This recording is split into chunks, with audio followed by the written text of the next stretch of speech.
अब जरा सोचिए, अभी आप एसिड पढ़िएगा, acid is due to H plus ion, base is due to OH ion. अभी आप देखिएगा, ठीक ना। जब आप OH आयन के वजह से पढ़ रहे हैं कि वो बेस है और H प्लस आयन की वजह से वो एसिड है, तो आप कैसे कह सकते हैं कि वो मतलब जो सॉल्ट है और जो बेस है वो नमकीन होगा? नहीं ना कह सकते हैं। क्लियर हो रहा चीज जो कह रहे हैं? OH जैसे हो गया, OH आयन है तब आप कह रहे हैं कि वो बेस है, ठीक ना। वो आगे देखेंगे चीज़ें, ठीक ना। तो इसलिए अभी उसमें ना घुसिए, ये समझिए कि यही है। या फिर इसको हम लोग जो होता है ना, ये देखिए, आ जाइए पहले एसिड में आइए। एसिड आप हम लोग के पास जो रहता है, तीखा कहिए फिर, सॉरी ये कड़वा लिखिए इसको, मेनली कड़वा, बिटर। एग्जाम्पल करेला, तीता हो, ठीक ना। तो वो है बेस आपका मेनली, ठीक है। अब देखिए जितना एसिड है वो सब H प्लस आयन रखा रहता है। मतलब जितना ज़्यादा H प्लस आयन, यदि H प्लस आयन ज़्यादा रहेगा उतना ज़्यादा एसिडिक नेचर रहेगा, ठीक है। एग्जाम्पल HCl, H2SO4, कौन ज़्यादा एसिडिक है? HCl।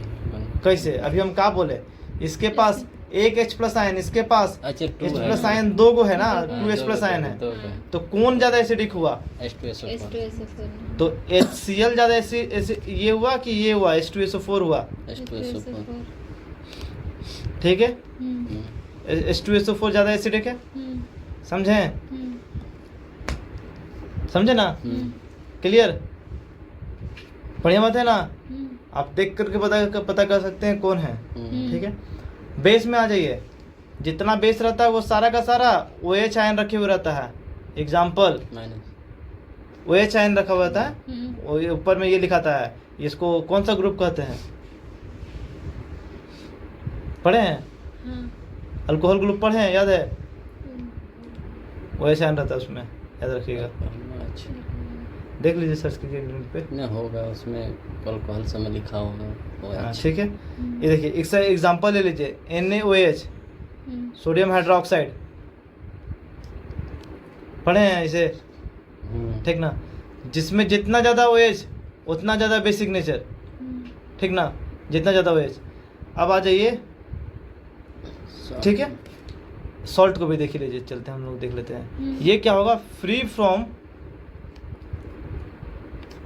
H plus ion and OH, दोनों नहीं रहेगा इसमें। H प्लस आयन भी नहीं होगा, OH आयन भी नहीं होगा, समझे? तो ये हो जाएगा सॉल्ट आपका, ठीक है। तो आगे देखते हैं हम लोग, याद रखना है इसका एग्जांपल हम आपको क्या बताएं सॉल्ट का, NaCl, सोडियम क्लोराइड। हाँ, NaCl नमक ही है, ये सॉल्ट है ये, ठीक है। तो देखिए इसमें नहीं ना है H प्लस आयन और OH आयन, ठीक है, देख रहे हैं ना। तो देखिए H प्लस आयन है, मतलब ये दोनों क्या हो गया, एसिड है, ये दोनों का दोनों एसिड है। ये क्या हो गया, OH आयन है, मतलब ये क्या हो गया, बेस हो गया। जब नहीं है इसमें ये, तो क्या हो गया, ये सॉल्ट हो गया ना, ठीक है। क्लियर? अब आइए आगे देखें, देखिए मेन चीज़ देखिए, एक टर्म इसको कहते हैं इंडिकेटर, या फिर कहिए डाई। जानिए क्या होता है इंडिकेटर और डाई। हम लोग इंडिकेटर और डाई जो पढ़ते हो 3 गो पढ़ते हैं, ठीक ना। पढ़े हैं, सुने नाम कभी? सुने हैं। लिटमस पेपर, हाँ, मिथाइल ऑरेंज, फेनोप्थेलिन, पढ़े हैं, सुने हैं नाम, सुने हैं ना? ठीक है। लाल लिटमस, हाँ, नीला लिटमस। हाँ, देखिए सुने हैं तो अब ध्यान आएगा। पहला क्या पढ़े हैं, लिटमस पेपर। दूसरा मिथाइल ऑरेंज, मिथाइल ऑरेंज। तीसरा फेनोल्फथेलिन, ठीक ना। अब कैसे याद करना है, समझना हो, याद रखिए। लिटमस पेपर का जो कलर होता है वो पर्पल होता है न्यूट्रल स्टेट में। जब लिक्विड न्यूट्रल हो तो पर्पल होता है।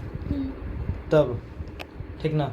तो अभी पहले जान जाइए न्यूट्रल और ये जो बात कर रहे हैं वो क्या बोल रहे हैं। ये पढ़े हैं चार्ट, न्यूट्रल 7 में, 0 14 पढ़े हैं। इधर गए तो क्या होगा, एसिडिक नेचर बढ़ेगा। इधर गए तो कौन सा नेचर बढ़ेगा, इधर गए तो बेसिसिटी बढ़ते जाएगा या बेसिसिटी इंक्रीज करेगा। ठीक है, एसिडिटी इंक्रीज कर रहा है, एसिडिक नेचर बढ़ रहा है, ठीक है ना। और टुवर्ड्स न्यूट्रल जा रहे हैं तो न्यूट्रल स्टेट में ये कौन सा पर्पल कलर है। मिथाइल ऑरेंज कौन सा कलर है न्यूट्रल स्टेट में, येलो कलर है। अगर मिथाइल ऑरेंज का अगर ये देखते हैं तो यहाँ पे जब आते हैं न्यूट्रल स्टेट में तो क्या मिलता है, ये येलो मिलता है और इसका पिंक मिलता। ठीक ना, सब कहाँ पे देख रहे हैं, न्यूट्रल, जब वो न्यूट्रल है तब। ठीक है, अब ये डाटा साथ हम लोग सीक्वेंस वाइज पढ़ लेते, ठीक ना। पहला हम लोग कौन सा देखेंगे, लिटमस पेपर। ठीक है, ये जो लिटमस पेपर होता है सबसे मेन चीज़ क्या पढ़ लिए, इसका पर्पल कलर होता है, देख लिए।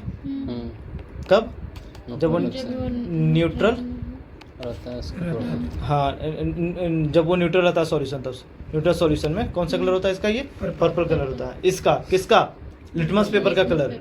ठीक है, अब आ जाइए हम लोग लिटमस पेपर का ये देख लेते हैं कहाँ से निकला हुआ था। लिटमस पेपर कहाँ से निकला हुआ, हाँ देखिए, लिटमस पेपर को एक पेड़ है, ठीक ना, उससे बनाता है ना। हाँ, तो उसका जो एक पेड़ में एक टर्म आता है उसको कहते हैं लाइकेंस। ठीक ना, वहाँ से निकला होता है लिटमस पेपर। ठीक ना, लाइकेंस से। हाँ, तो ये जो प्लांट है, प्लांट में एक टर्म आता है लाइकेंस, वहाँ से निकलता है आपको लिटमस पेपर। तो ये याद रखना है कहाँ से मिला होता है, लाइकेंस से मिलता है। जो कि लाइकेंस कहाँ मिलता है, पेड़ में मिलता है। पेड़ से क्या मिलता है, लाइकेंस मिलता है। लाइकेंस से क्या मिलता है, लिटमस पेपर मिलता है। तो आपको याद रखना है लिटमस पेपर कहाँ से मिला, लाइकेंस से मिला है, पहला चीज़।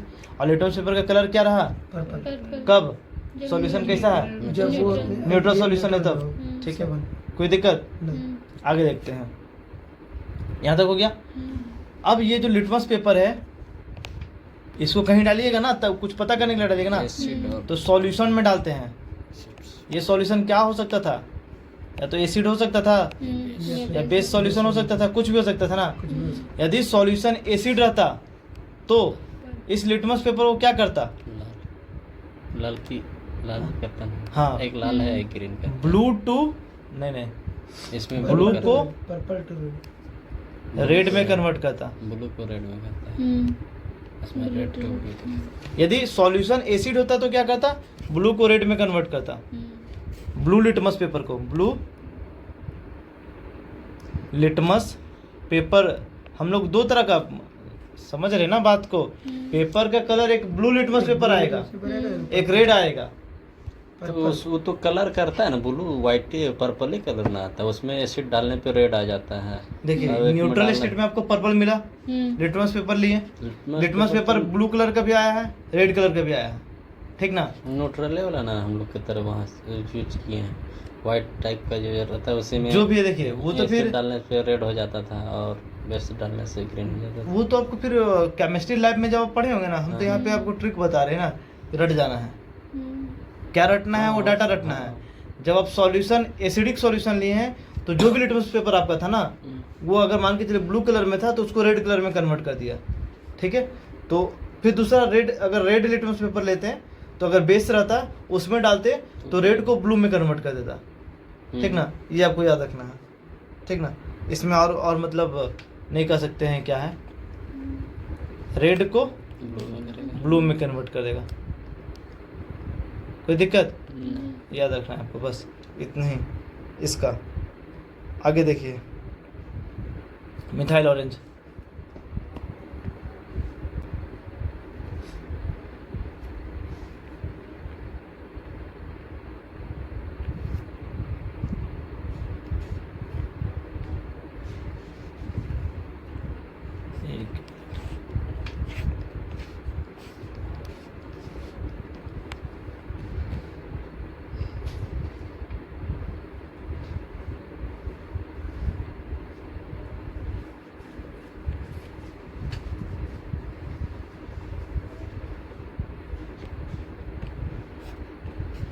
दूसरा कौन सा देखेंगे? Methyl orange.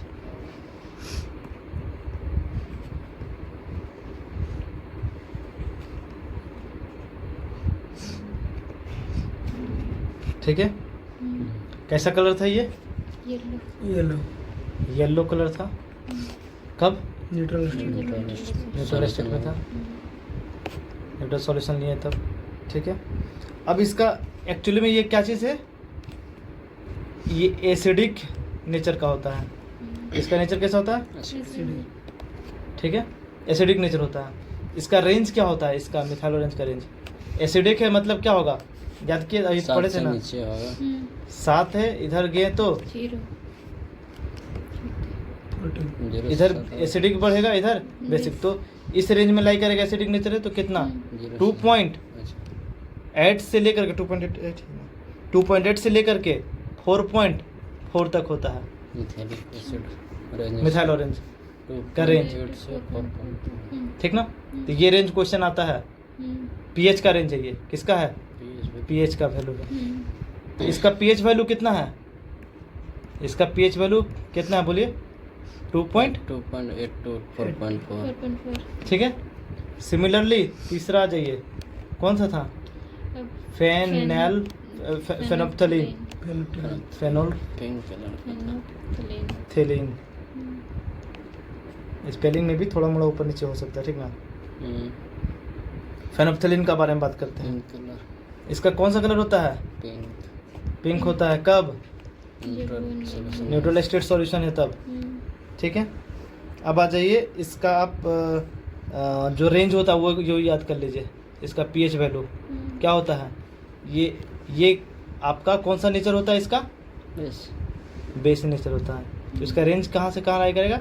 8.6 से लेके 10.3 तक याद रखना है। 10.6 to 10.3। ठीक ना? बस मेन टर्म को याद रखिए, बाकी इतना पढ़ने की जरूरत नहीं है। ठीक है।